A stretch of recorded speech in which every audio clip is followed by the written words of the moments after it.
Ka mihi nui o te toho kia koutou katoa. It is a happy new year to everyone because you'll remember that it's Matariki. And so we are in the beginning of finishing a year and going into a new one. I was up here last time. Last time I was up here I was talking about Matariki. Matariki is a time when traditionally the pātaka, the storehouses were full. You could understand from them how good your harvest had been, and looking at the stars and the way the winds worked, you could figure out when you were going to plant for what your next harvest would be. So I thought I'd just do a very quick romp. It's not a good sergeant session because I'll be doing more show and tell than ribbing you.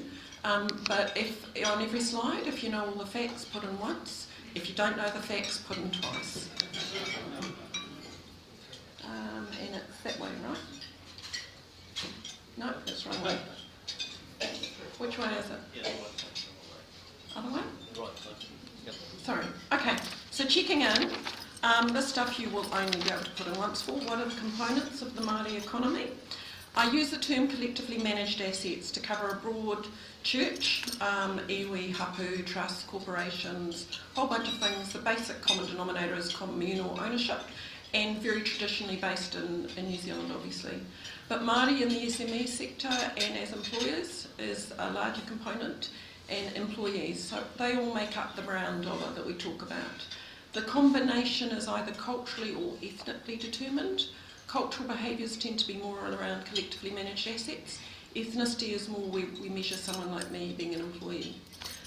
Some of that's a modern construction of the Māori economy. It's not how you talk about it traditionally.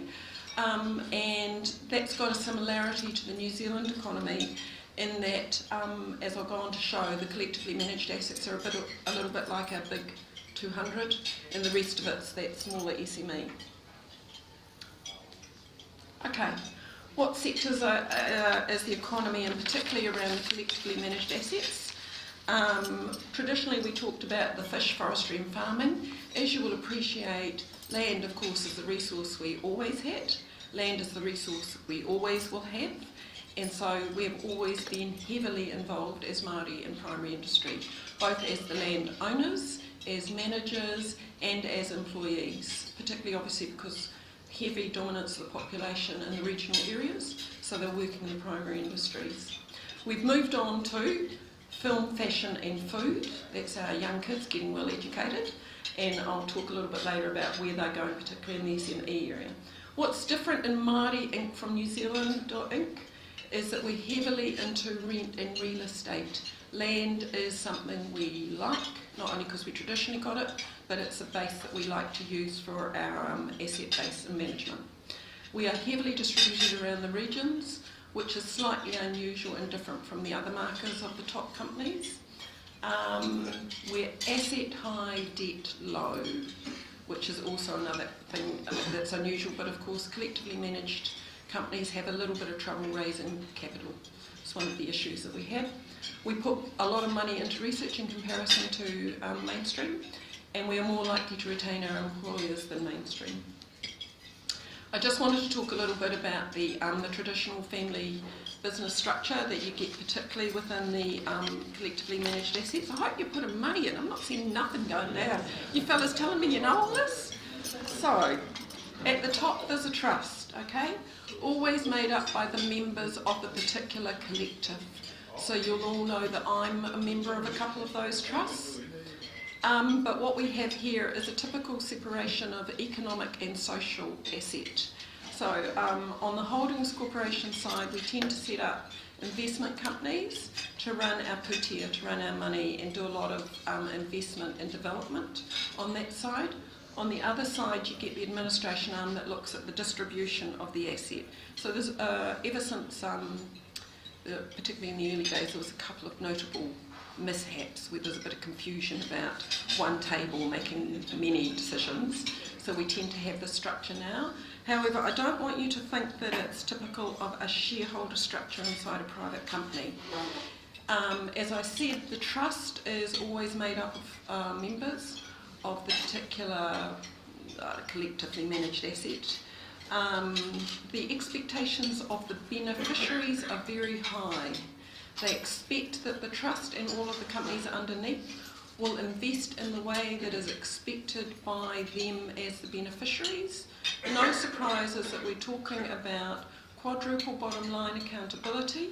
You would have all heard about that. That is becoming an absolute mantra within Māoridom about that, and we are intergenerational investors. So our investment is very cautious because we are planning for many generations to come.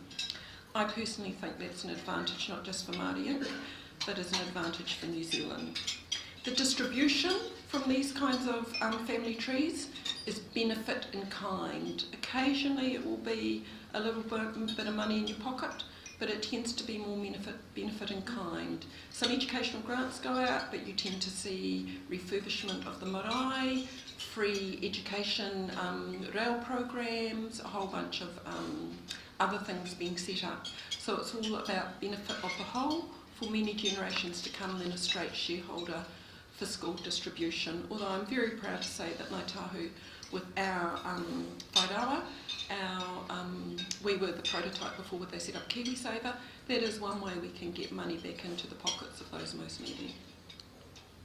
Alright, so this one, I'm just going to check. You fellas all know top 10 businesses Māori that are in the country. Let's see, I want you to pay twice if you didn't know any of these on the list. Here comes Te Wānanga Aotearoa, second largest tertiary provider in the nation. Last year it was worth 162 million. It'll be up on that now. Ngāti Whākoa, that's around Rotorua. This is a property development business. This is very well established, got nothing to do with the settlements. Was 192 million a year ago. Ngāti Porou, 206 million. Farming, fisheries, more traditional asset base. Tūhoi, 254 million and going upwards fast. They're very astute with how they develop their resources, but look after their resources. They plan to double tax themselves as a nation, as a Tūhoi nation, when they take over the Uruweras to look after her. PKW, Parinihi Ki Waitotara, that's up in the Taranaki. Quick. Okay, quick. I'll just go show them. Tuahara is 307, Aotearoa is 532, Ngāti Whātua is 631, Waikato is 1.16 billion, Ngāi Tahu's way over 1.27 billion now, but there we are. Okay, the future is that we're going to get, I'll just do 2 seconds, the green is where we're going to get treaty settlements coming, the blue is where they've settled and you get expansion. Our SMEs are going into all sorts of new things, technology, tourism, investment, crowdfunding, whānau-centred, and this is actually our biggest contribution to Māori.inc and New Zealand.inc. It is the population and the workforce. So the real reason I wanted to say this was it's a value add proposition for New Zealand.inc, not just in terms of the workforce, the branding, the unique relationship with the land and management of assets, but actually it's a business model that we believe is of benefit long term for New Zealand.inc. I hope you put money in. Well, it's now officially changeover time, and it's my pleasure to invite Peter Lawson, our new president, to take on the chains of office and to take over the running of the rest of the meeting. Peter, do come forward. Let me first of all place this around your neck. That's the way it goes.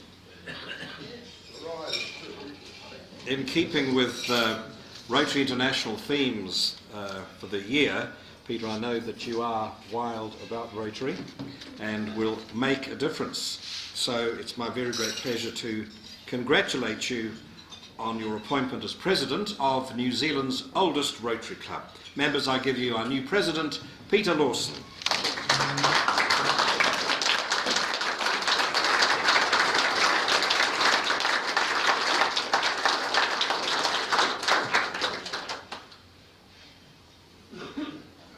Peter, this pin will get you into every Rotary Club in the world, but not as President. But this very important club. Thank you.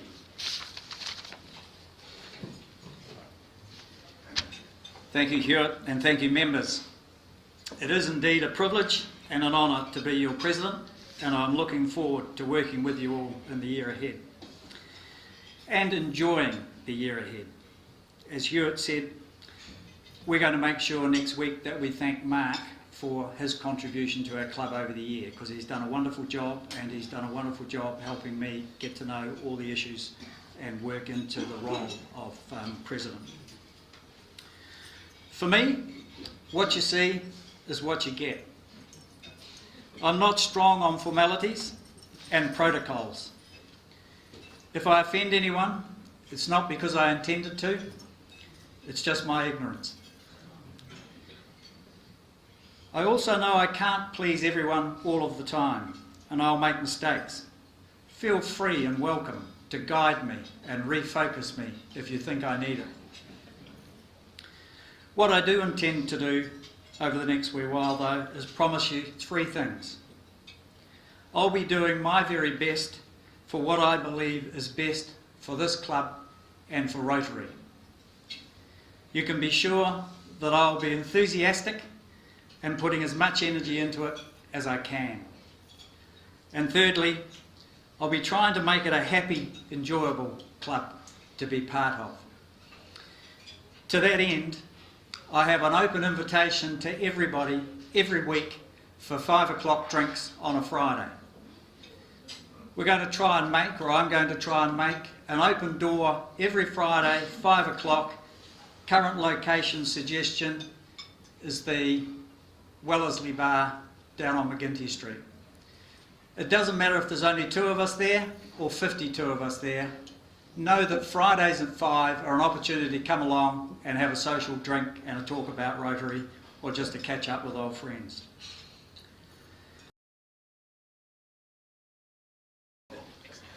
Well, good afternoon everyone.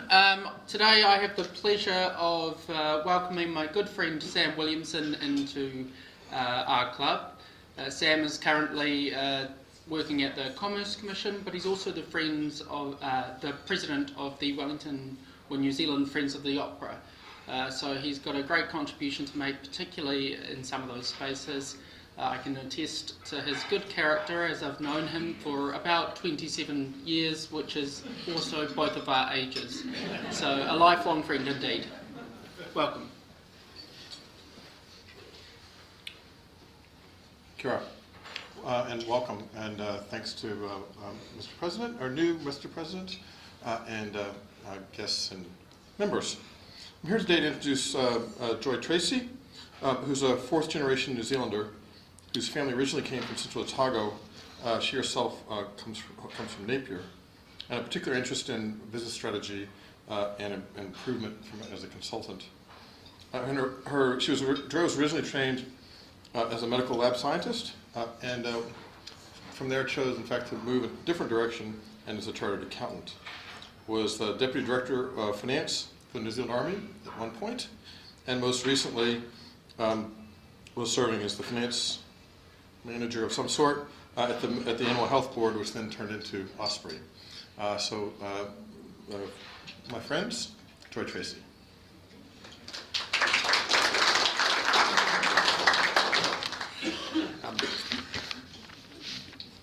President Peter, Joy and Sam, it is our great pleasure to welcome you both to our club after your applications were approved by the board and then endorsed by the full membership of the club. Now, the Rotary Club of Wellington welcomes you because you have shown yourselves to be worthy reps of your vocations, committed to the ideals of Rotary, and are clearly willing to do your part in putting these ideals into practice. Since Paul Harris convened the first meeting in Chicago in 1905, Rotary International has gained a reputation for service that is unmatched throughout the world. Through your induction today, you are now a full part of this international Rotary service team and are joining, and I want you to notice this is 2 more than last week, 1,207,915 Rotarians in 35,399 clubs around the world. Big time.